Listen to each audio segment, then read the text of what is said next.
this video, I'll be demonstrating how you can add and remove your colleagues from ownership of a record. I'll be demonstrating this on a candidate record. So firstly, make sure you're on the record you'd like to change the ownership for, and then go to the option where it says Show Ownership. Once you've done this, the ownership field will appear, and on the right hand side it will show you all the people that are currently owners, and on the left it will give you all the options of the people that you can add and remove.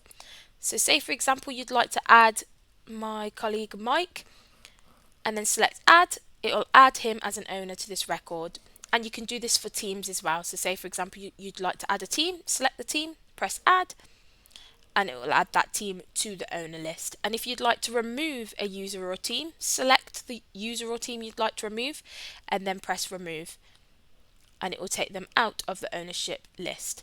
And then if you'd like to return back to the candidate, you press Hide Ownership, and it will take you back to the candidate's information.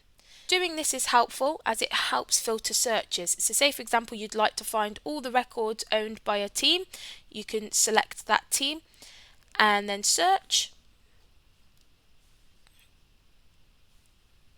and it will show you all the records that are owned by the people in that team, and you can do it via individual users as well. So say for example you'd like to find all the candidate records owned by that user, you can go down, find the user from the list and select search, and again it will display all of the candidate records that that user is an owner of.